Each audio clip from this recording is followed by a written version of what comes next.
welcome back to another Silhouette Studio tutorial. Today I'm not going to be drawing.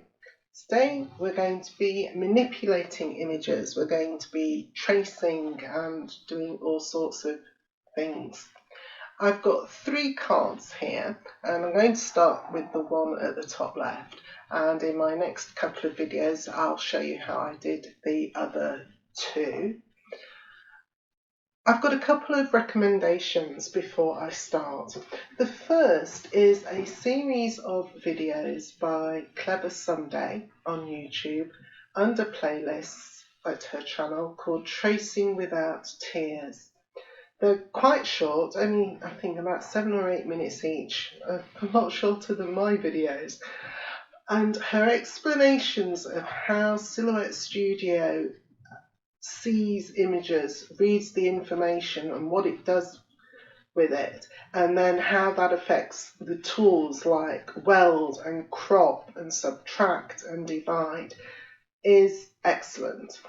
I watched them all and it really helped me understand why I was having such a problem with some images I was bringing into Silhouette Studio. So I highly recommend that if you're having a little bit of trouble yourself, or if you just really want to understand how it all works. I've been a great one of I'll just have a go and see what I can do, and that's mainly how I teach myself. I just press buttons and see what happens, but that isn't always good enough. Sometimes you know it does help to know how something works. For these cards I'm using a wonderful little bundle called the Wise Wizard Magical Collection.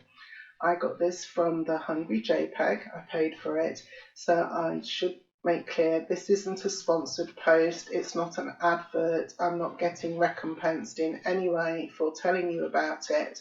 I'm just using it because I really like it. It's currently part of the Wicked Halloween bundle, which I will link below, although as I'm recording this on the 4th of October, that only has around 4 days left to run. The Wise Wizard itself, though, is also available on its own on the Hungry JPEG, so I will link to that. It's about $8. I liked the collection so much that I actually named this little fox Quentin. I don't know if he is a Quentin, but I thought he looked like one. I'm going to start with the card at the top left, and I've got a new document here and I've got a couple of versions here so that I can show you how I put it together. One of the things I had the most trouble with in Silhouette at first was when you bring in an image like this hat, for instance, which is from the PNG files. I assumed that it would work much like my Paint Shop Pro does and only see the actual solid colour pixels of the design. But you can see from the bounding box that it doesn't. It actually sees that as a whole image. And the way I discovered that was when I thought, oh, I fancy recolouring something. It wouldn't have been multicoloured like this. It would have been a solid colour. And I went up to my fill thing and I went like this. And of course, it colours the whole thing because it's seeing the whole thing as one image.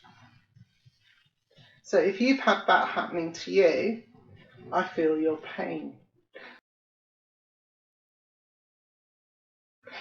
Let's move this out of the way, and here you can see I've chopped off part of the tail, probably from an image, and the feet as well. So I'm going to show you how I did that.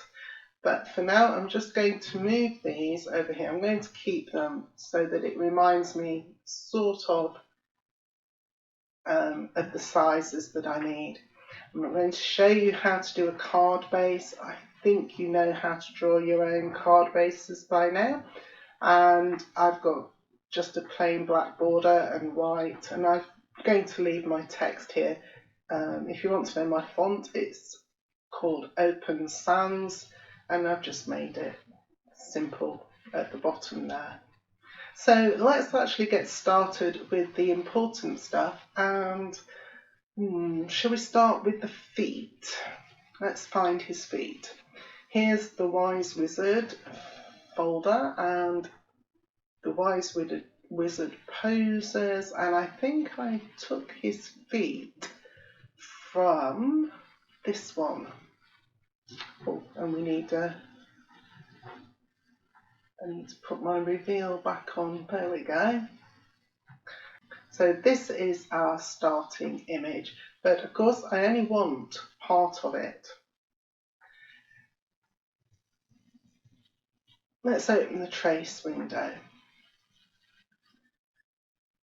And I'm going to show you how to trace the whole thing first. Let's do that.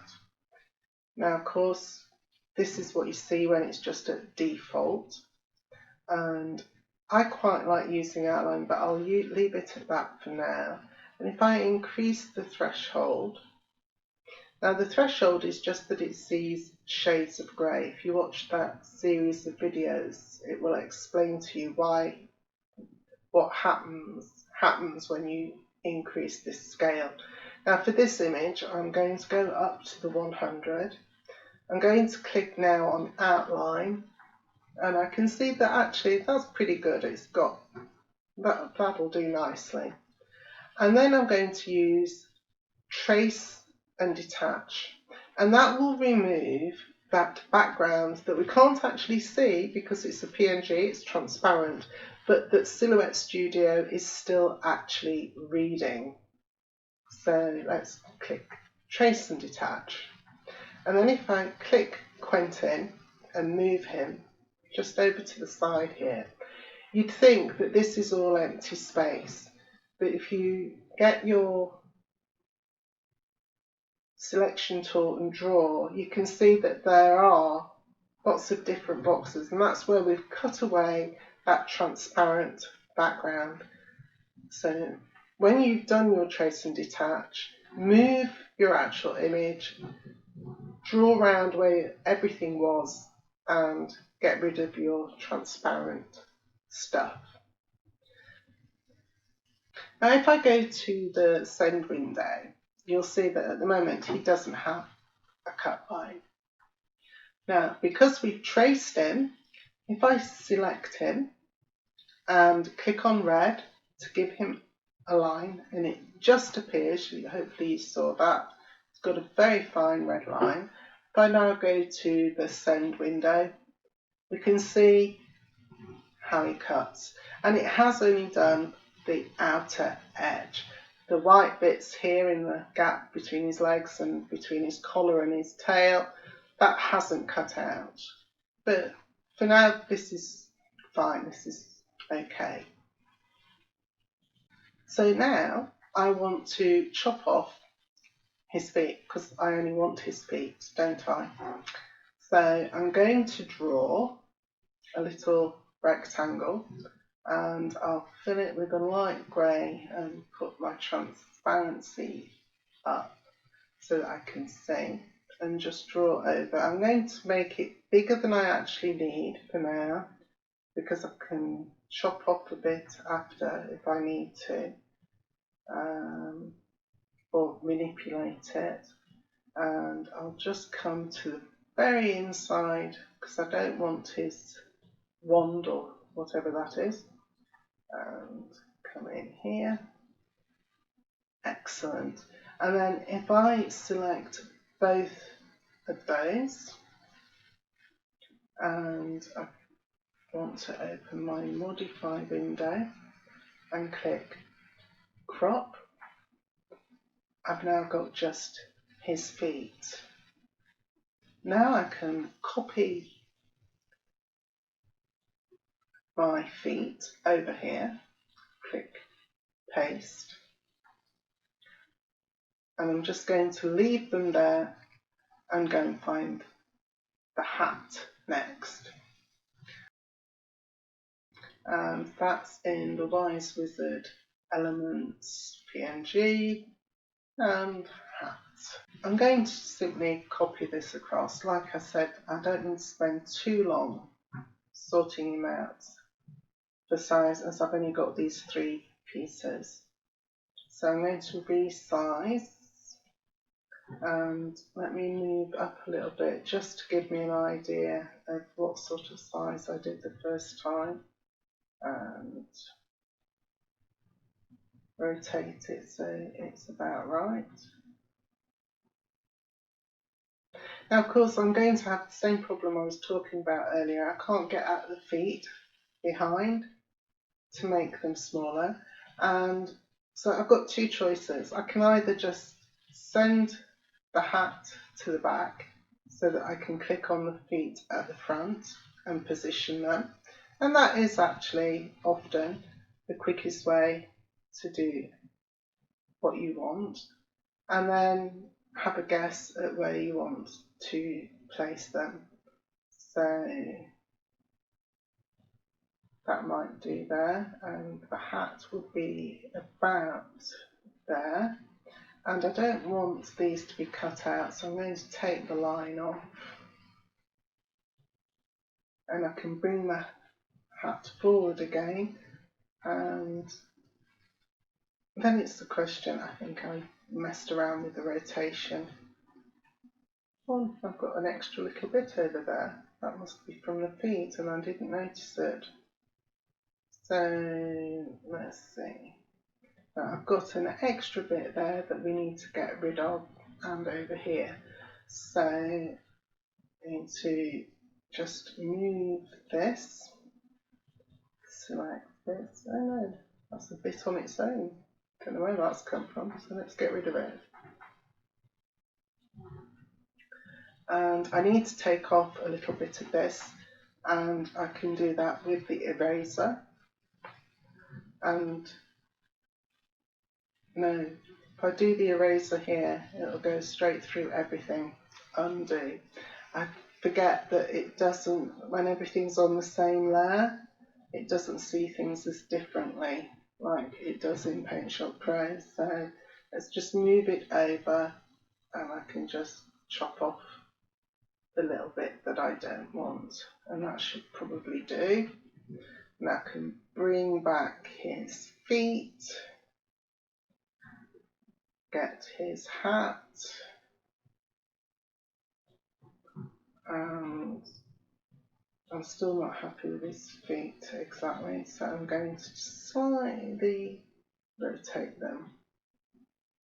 So now I need to get the tail, and again I did that from one of the poses, and I've got to try and remember which one it was. I think I did it from Wise Wizard number 4.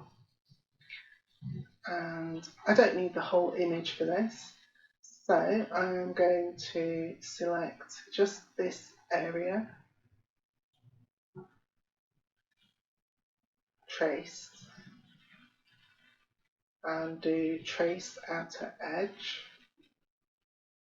Once I've done my little trace, I want to try and click the red line as close as I can.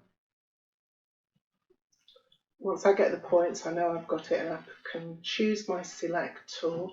In fact, I don't need to, I can just fill it with black, which is what I want to do. And I can close point editing, I don't need that at the moment. I can zoom out again, and now I can select around both the Fox Quentin and my black shape and click crop. And now I've just got a bit with the tail, and I can rotate it. Ready, copy, come back over here and paste. And of course it's miles too big, so I'm going to resize it.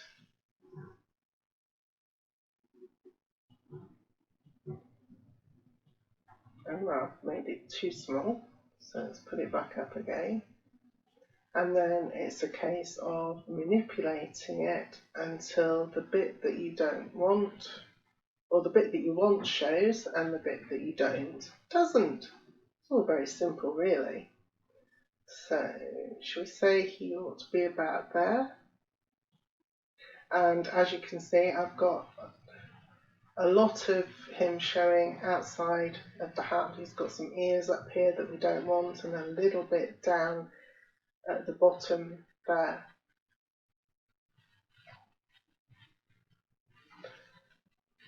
The quickest way, I think, to make sure that I delete the bits that I want and not everything else is simply to come down here where we can see. I'll zoom in a little bit.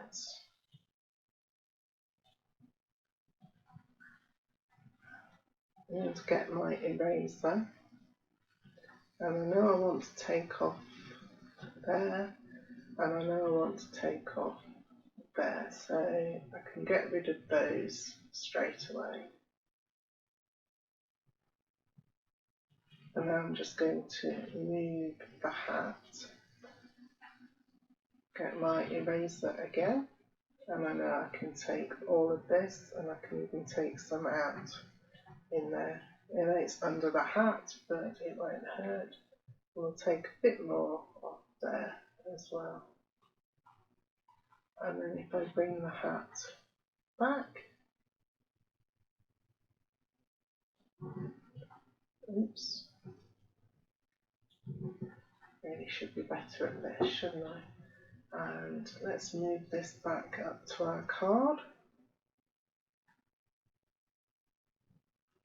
And place it over our feet as before. And there we go, we've almost got our card. I haven't got it quite positioned properly, have I? So let's move the tail out.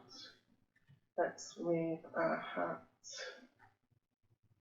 a little bit.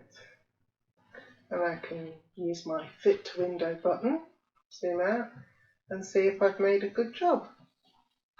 And there we go, we've learned a little bit about how to manipulate images and chop off bits so that you've got only what you want to use. This is a great way of getting, I suppose, more for your money. If you've spent money on a graphic bundle and you can only use it how it has been presented to you in that one form, if you can't manipulate it and do a few different things with it, then it might put you off because maybe you can't see how to use it. Even though you love the image, you don't know what to do with it.